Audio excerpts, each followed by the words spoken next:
Dear students, स्वागत है आपका अपने यूट्यूब चैनल विद्या की बरसात में। आज के इस वीडियो में हम लोग श्रीधराचार्य सूत्र को जानेंगे, जिसको हम लोग द्विघात सूत्र भी कहते हैं। द्विघात सूत्र की सहायता से हम द्विघात समीकरणों को हल करना सीखेंगे। चलिए शुरू करते हैं। ax² + bx + c = 0, जहाँ a 0 नहीं है। ये एक द्विघात समीकरण है। a 0 नहीं होना इसलिए ज़रूरी है क्योंकि अगर a 0 हो जाएगा, यानी x² का गुणांक a अगर 0 हो जाएगा तो ये वाला पद 0 हो जाएगा, क्योंकि 0 से गुना करेंगे x² को तो 0 हो जाएगा। ये पद जैसे ही गायब होगा बस bx + c = 0 बचेगा। अब x का जो अधिकतम घात क्या बच गया? कुछ नहीं लिखा हुआ x के पावर, तो क्या छिपा हुआ है? बिल्कुल सही कहा आपने, 1 छिपा हुआ है। तो ये एक रैखिक समीकरण हो जाएगा, ना कि द्विघात समीकरण। इसलिए ये कंडीशन है x² के गुणांक के ऊपर, यह 0 नहीं होना चाहिए। अब इसके लिए हम फॉर्मूला ज्ञात करते हैं। अब चूंकि a 0 नहीं है, इसलिए हम जानते हैं कि अगर कोई नॉन जीरो नंबर है, यानी शून्येतर संख्या है, मतलब कि 0 को छोड़ के कोई संख्या है, वास्तविक संख्या, तो उससे हम समीकरण के दोनों पक्षों को आसानी से भाग कर सकते हैं। तो इसको हम लोग भाग करते हैं। इस दिए गए द्विघात समीकरण के दोनों पक्षों को a से भाग देते हैं। भाग देने पर क्या मिलेगा? तो ax² है, इसमें अगर a से भाग देंगे तो a से a कट जाएगा, सिर्फ क्या बचेगा? x²। सभी पदों को a से भाग देना है। bx में अगर हम a से भाग देंगे तो b/a x हो जाएगा, b के बटा में a चला आया। वैसे ही c के बटा में भी a आ जाएगा, और 0 को अगर a से भाग देंगे तो 0 ही होगा, क्योंकि 0 में अगर किसी भी नॉन जीरो नंबर से भाग करते हैं तो 0 ही होता है। अब यह जो रूप देख रहे हैं, इसको हम लोग किस फॉर्मूला पर चलाएंगे, आप पीछे के वीडियो में देख चुके हैं और सीख चुके हैं कि अब इसको हम पूर्ण वर्ग बनाने की विधि पर अगर इसको हल करना चाहते हैं तो हम क्या काम करेंगे, ये a + b का होल स्क्वायर पर चढ़ेगा।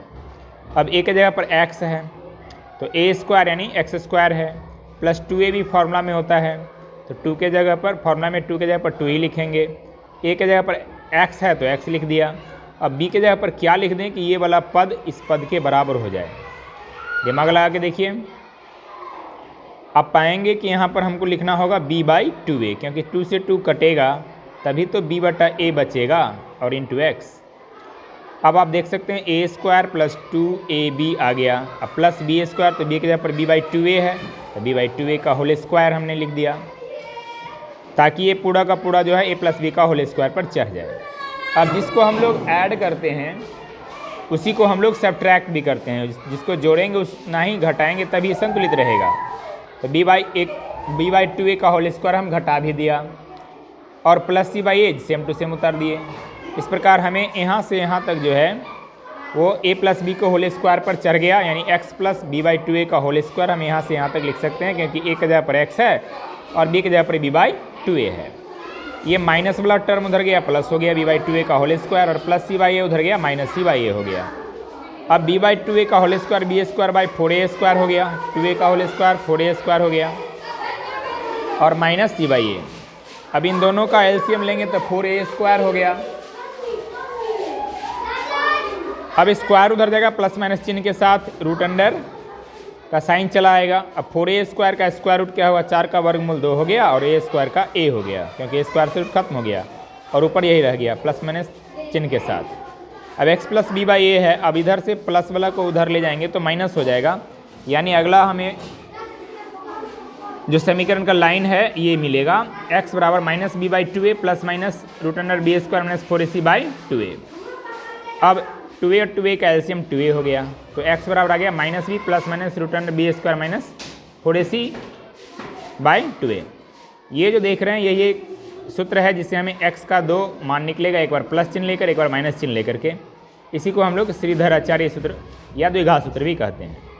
ये रूट के अंदर जो आप देख रहे हैं b² - 4ac, उसको द्विघात समीकरण का विवेचक कहते हैं और इसे d से सूचित करते हैं। इंग्लिश में इसको डिस्क्रिमिनांट कहते हैं। विवेचक को विविक्त कर भी कहा जाता है। तो इस सूत्र के प्रयोग से हम लोग द्विघात समीकरणों को किस प्रकार से हल करेंगे, उसके मूल ज्ञात करेंगे, उसको हम लोग अगले वीडियो में सीखेंगे।